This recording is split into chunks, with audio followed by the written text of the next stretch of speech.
Hey, party people. It is time for another fashion design process video. This video is going to focus on designing embellishments. I will start by going over some vocabulary on embellishment materials and techniques, and then I'll go over how to design embellishment that works with the rest of your collection, where it fits into the overall design process of a collection, and then wrap things up with how to work with embellishments as part of establishing your brand. First of all, what is the difference between fabric manipulation and embellishment? Fabric manipulations are things done with the fabric, like pleating, ruffling, tucking, quilting, things like that. And embellishments are things done on top of the fabric, like beading, embroidery, and different decorative stitches. The easiest way to learn embellishment vocabulary is to go shopping. Check out a website like firemountaingems.com and poke around and pay attention to what things are called. Firemountaingems.com is actually my favorite place to shop for beads and rhinestones and findings online. I like going to stores, brick and mortar stores, so I could feel things in my hand and like really gauge the size of these different gems. And, that's really ideal. But this is a really good place online to buy these things. And, these are just conventional materials. You can use whatever you want for your embellishments. Like I have a habit of stitching pom-pom balls on my clothes. I'm not the only one who does this, obviously, but I'm just saying you don't have to go for what's tried and true. You can source interesting materials as much as your designer heart's desire.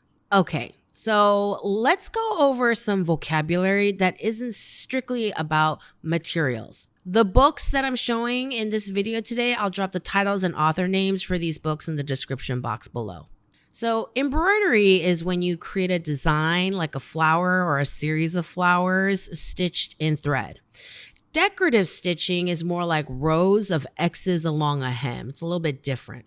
Applique is when you cut out pieces of fabric and stitch them onto a base fabric to create a design. They're different from patches. Okay, patches are like a whole design contained in one piece. It has a fabric backing, and you can sell the patches by themselves, and they can be ironed on or sewn onto clothes or accessories. Or you can sew the patch onto the clothes and sell the clothes with the patch on it. But appliques are different. They have a lot more loose parts. They're not just like one contained piece. This is another type of applique where beads are attached to a very delicate piece of fabric in a specific design, which will be sewn to a garment, and the backing fabric isn't meant to be seen, unlike patches. Appliques can also be 3D, not just flat against the fabric, but like really coming off the base fabric like these 3D flowers. These are sequins and these are paillettes. Paillettes are bigger than sequins typically, and the hole punch is at the top. And if you sew them kind of like not super tight, securely but not super tight, they will dangle and dance when sewn. Okay. Paillettes also can be sewn in such a way that they don't dangle, but they can also dangle. I like dangly paillettes. Sequins are most usually round or hexagonal in shape with a hole either in the middle or off to one side to sew through. The trend these past few years are those little sequins with the hole on one side so you can like shuffle them back and forth, but typically the sequins will have holes in the middle, so they're sewn securely down and not move. Paillettes are often round, but also come in lots of shapes, different dangly shapes, feathers, ovals, squares, stars, whatever you want. Sequins are usually flat, or they're faceted like these. And you see how the facets, they catch the light and look more sparkly? Yeah, so you can have faceted sequins or flat sequins. And paillettes in nature, since they come in all different shapes and sizes, they can also have like designs carved into the surface like these feathers.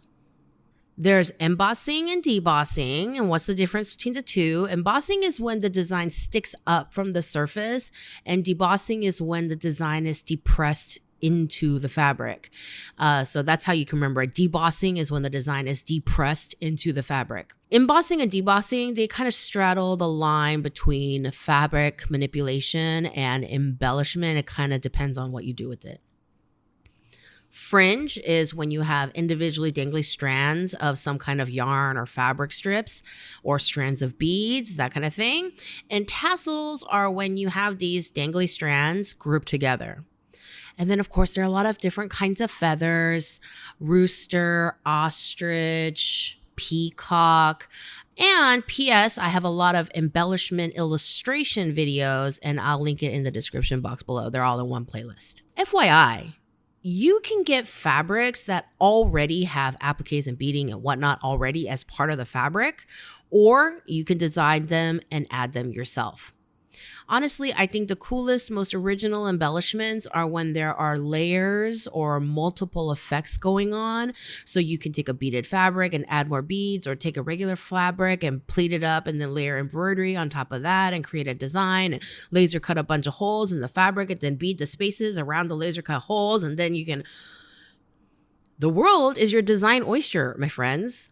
All right. Okay, so now that we've gone over some vocabulary, let's go into a design process. As many of you already know, the design process I teach is as follows. I'm going to go super fast. Step 1, gather your inspiration and put together a concept and mood board. Step 2, based on your inspiration, put together a color story and textures you want to use. If using a print, you start designing a print about at this stage. Step 3, based on your previous choices, put together your fabric story. Step 4, based on your previous choices, start sketching designs, etc., etc. And you know, I have lots of videos going on in depth on design process on my channel. Go poke around.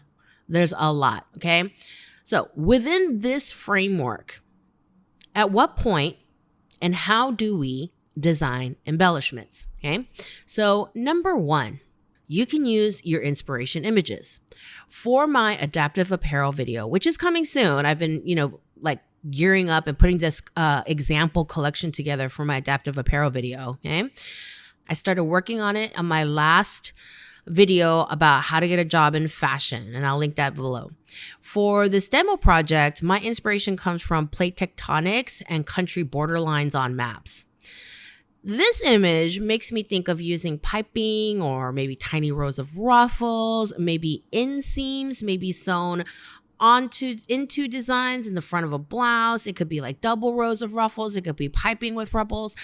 Not ruffles, could be a zipper instead of piping in the seam, and I love the rough texture of fault lines, and maybe I do rows of decorative stitching or lines across a dress with piles of beading. Maybe I create this rough structure with different kinds of beads. So you can use materials that look like your inspiration. So again, go to a place like Fire Mountain Gems or to your local bead shop and look around.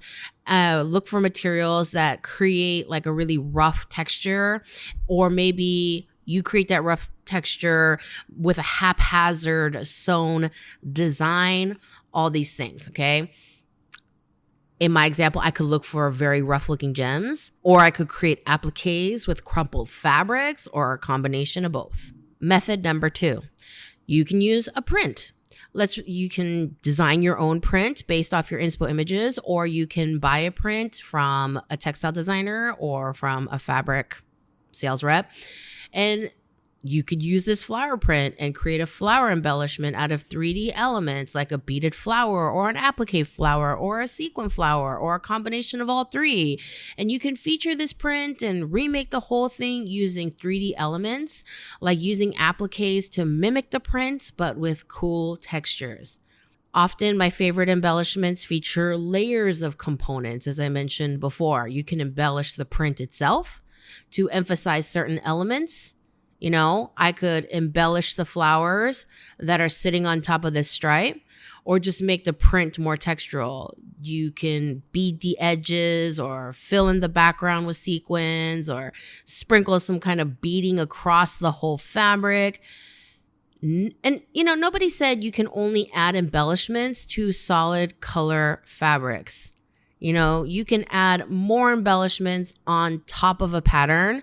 You can use the pattern, the print as a base, like following the lines of the print designs, or ignore that completely and just throw down a completely different design on top of the print, as if you were layering two prints together, okay?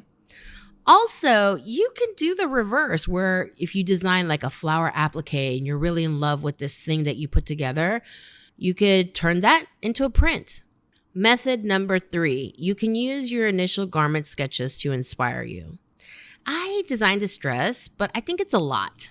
Okay, and maybe I take this initial idea and I shrink it down to one embellishment, one corner of my dress, and add it to a simpler garment. And it's really a matter of what kind of designer you are, whether you like things light and dainty and you think less is more, or maybe you're a maximalist and more is more. And you could do the reverse too, where you design a flower applique and expand it and turn that into style lines. So when you're thinking about your embellishments, always consider the scale, the size of it in comparison to the garment. Next, I want to talk about something a lot of the top fashion houses do that can be considered a 4th method of designing embellishments, and that involves developing house iconography.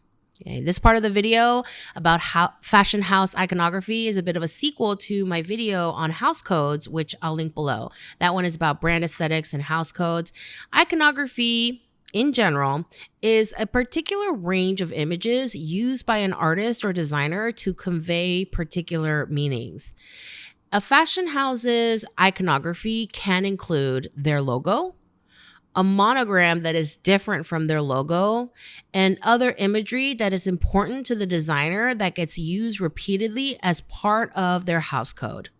Logos are graphics that name or identify the brand. Okay, logos can simply be the name of the brand, the initials of the brand, or a graphic that's really recognizable, like the Nike swoosh or the Lacoste crocodile. Logos do not change season to season, and often it is big fashion news when a big house or a big company changes their logo. Okay, let's use Burberry as an example today. Here's their old logo and the new one they announced when the creative director Riccardo Tisci took over. And here's Burberry's current monogram, which is used on everything from scarves to bags to hats, everything. People lost their ever-loving minds when this design came out, like getting into hilarious arguments all over the internet about it. However, imagery most associated with Burberry is, you probably guessed it, it's their plaid, their check, otherwise known as the Haymarket check. You know it, Burberry knows it. Little old Korean grandmas who live in tiny villages also know this plaid. And the design is so distinctive that even when it's in different colors, we still know it's Burberry. And Burberry takes the print and puts it on everything. They make it big, they make it small, they weave it, they knit it, they silkscreen it, they bedazzle it. Have they bedazzled it? They should bedazzle it, okay? They emboss it into their makeup. Okay? Next example, most of you know the old YSL logo, the Yves Saint Laurent became Saint Laurent, but the house still uses the old YSL logo and the old YSL monogram a lot. YSL, the man, Yves Saint Laurent, the OG, he was obsessed with themes of love and heart imagery. And these were recurring images and themes throughout his designs, throughout his career, starting from the 60s, like after he left Dior. And you see all these hearts and the word love in his packaging and his designs. And and look at all these hearts in jewelry, debossed in leather, the whole shape of clothes and accessories and prints. And now you may be asking me, how do I pick an image? It should be personal to you. In my brand aesthetics and house codes video, I discussed the Lanvin Daisy, the Versace Medusa, and the Chanel Camellia and how they became part of their respective house codes.